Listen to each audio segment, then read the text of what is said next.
G-Wagon, Ferrari. That's, I think, a Maserati there. We've got a big GMC in the distance. They love their American cars. I mean, Range Rovers. Well, a Range Rover is the equivalent of a Ford Fiesta in England. Welcome to Dubai. That's a good intro. Thank you so much. This is just car spotting heaven here. We're right near a stone's throw from the Palm Tree Island, between these two apartment blocks over there. That's about a 15-minute walk away or something like that. And this is the start of our 2 to 3 month Middle Eastern and predominantly Southeast Asian adventure. It's 6 p.m. now. We'll take you with us for a little evening in Dubai. We're going to go and grab a coffee here by foot. We'll show some of the cars. We'll show what the nightlife is like in Dubai, because I promise you, it's a city that never, ever sleeps. It doesn't matter here if it's 3 a.m. or 10 in the morning. It is always, always busy. It's an urban jungle, but somehow they've managed to make it just really beautiful. Surrounded by huge tower blocks absolutely everywhere. Huge roads. I mean, this in itself is a 6-lane road, but we've seen 16-lane roads in total. It's just fantastic. Okay, I'll show you the apartment. 1 week, £718. So this is what you get, in essence, for £100 a day. Ultra modern, beautiful apartment, fast Wi-Fi, everything that you would expect. Little kitchen area. Sorry, Monica, yeah, have a look at that. It's a beautifully appointed place. Kitchen area here with a washing machine. We weren't sure what the food prices would be like, so we did a bit of shopping at Waitrose yesterday. Interesting side note, huge amount of English shops in Dubai, so it's almost seamless coming here. I would say food prices, whether eating out or getting from a supermarket, 20 to 30% more expensive than London. So you do have to be prepared for that. It is not cheap eating out here. Little bathroom there.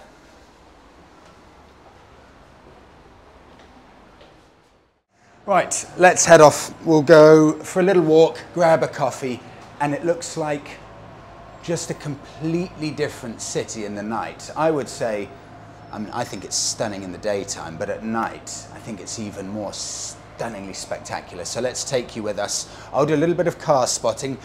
I'm going to try and do a bit of bike spotting, but I'll be completely honest. There are very, very few motorbikes here that I've seen so far in Dubai. A couple of Harley Davidsons, but maybe the bikers like to get out of this city, or maybe the heat's too intense. So far, very, very few bikers, but I'll do my best to show you some cars and bikes.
is such a lovely outdoor lifestyle here. It gets busier when the sun sets. 2 coffees and banana bread. 66,000, and this is pathetic. Dirham, AED, the local currency. It's pathetic, I haven't learnt it. That makes this about £17.50 for these. I think the coffees themselves are around about, and sit down for this, £7.50. £7.50 for coffee. Bear in mind, we're not actually in a coffee shop here. I think yesterday we spent £8 on a coffee in a physical coffee shop. Now, just being here for 2 days now, 2 things that have struck me. It is spotlessly clean. Just see people cleaning the streets all the time. There's no graffiti, there are no bits of chewing gum stuck on the floor. It's one of the most spotlessly clean places I've ever been. It's also incredibly safe. I mean, I would do the wallet test where I leave this for an hour, but Monica won't allow me. But I could leave my wallet here for an hour and I could bet one of my debit cards on the fact that it would probably still be there. It feels... Corvette. It feels incredibly safe, and just being able to see all the cars all the time. What I want to do is try and empty a tank to see how much fuel actually is here, because I've got a feeling it's probably dirt cheap, because the bigger the better here for vehicles. The bigger engine the better, and physically the bigger the better. It's a great place just to let the minutes roll by, have a coffee, have a bit of cake, and just watch everything, and also get to see a huge amount of American cars, because I don't think I've ever seen so many American cars outside of the US. I mean, it's coming out, red Corvette with a red Mustang right next to it. This is just a treat for any American car lovers. They adore the American stuff here.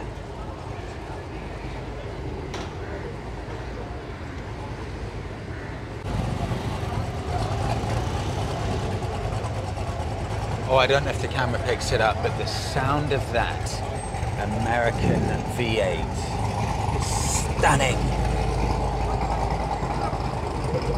And a bike, it must be a Harley, of course. That seems to be, at least in the city, by far the most popular brand of choice, Harley. I haven't seen one sports bike, I haven't seen one super naked, I haven't seen one modern classic. I've seen one Triumph Rocket and about 4 Harley Davidsons, and genuinely that's all I've seen in 2 days here so far, bike-wise. One thing that is also quite eye-opening, to be able to build Dubai at such a huge rate, it's thousands of workers for each individual new block going up, and it's bus after bus. That's what these white buses are. They're full of workers just pouring out at the end of the day. It's, I've never seen anything like it. You know, in the UK it takes so long to build anything, but here they shoot up at the rate of knots, and it's perfectly clear why now, because the amount of manpower they've got here is gigantic. This is our car for the week, and I can't even remember the name. Ford Figo. I mean, I like it. It's fine, isn't it? It's actually quite nice to drive though. Automatic, don't know the engine size, but it's one of the smallest cars in the road, and I don't know if I have to hide anything. I make sure I've got this. Let's hide that, I don't know if it's needed. That's the international driving license. So in theory, just make sure I don't have to hide anything. That's what it looks like. You get that from a post office. It's £5.50, and it allows you to legally drive. It says you need this in Dubai to legally be able to drive. However, I mean, I picked the car up and no one checked it, so whether it's actually 100% necessary, I don't know. Let's go into town. I'll get Monica just to film a few of the cars in this car park, because this gives you a really good taste of what the cars are like that are parked in... Nope.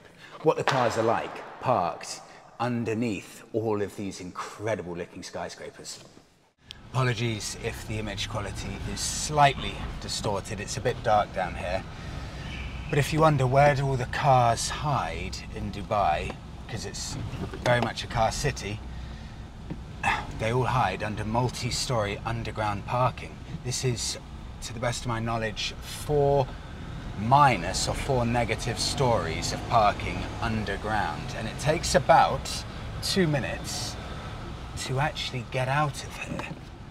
Okay, have a look at this, Monica. Just pan over. You've got an Aston Vantage. You've got a ludicrously beautiful Porsche. Beautiful. Stunning Porsche there.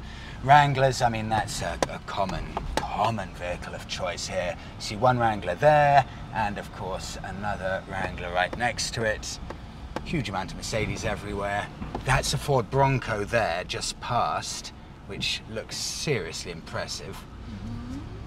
Although, I did have one American saying to me, because I posted on Twitter, if this Bronco comes to the UK and they price it similarly to the US, I don't know if that's realistic, it will be a huge hit. And an American replied to that, and he said, yeah, Freddie, apparently they don't have the best reputation for reliability in the US, which, well, that's a huge disappointment because they look unbelievably good. Maybe my favorite American muscle car, the Dodge Challenger. Wow, that looks incredible. It's just, they are just about the biggest petrol heads I've ever seen anywhere here in Dubai. And of course, I guess there are a lot of people with deep pockets to actually enjoy that passion. But it's unlike anything I've seen. Coming up here, red Ferrari. Slow down a bit. Red Ferrari. Next to a yellow Porsche Macan. And I think that may be it. 2 to 3 minutes later, and we should be coming up to ground level.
Come to a parking spot near downtown Dubai, and it should have taken 22 minutes. That's what Google Maps says, or said, and it took 1 hour 15 minutes. 9:30, it's actually now 9:45 on a Friday evening, and it was gridlock traffic as bad as London at rush hour. I didn't realise how big a difference it was when, you know, it comes alive at night here, because daytime relatively is quiet, but after 9 o'clock it is packed. This is the biggest shopping centre I've ever seen in my life, for example, and it's so packed you can barely walk.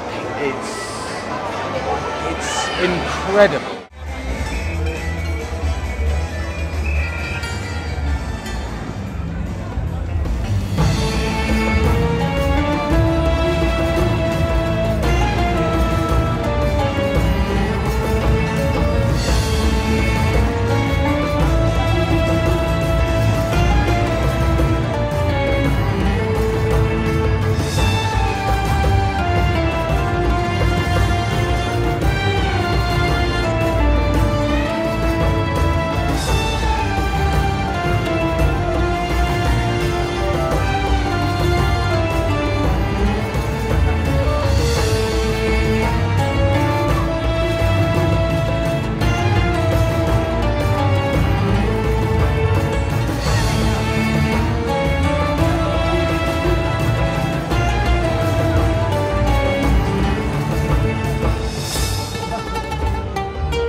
Right, we've waited an extra hour and a quarter to hopefully let the traffic die down. It's 10 to 11 now.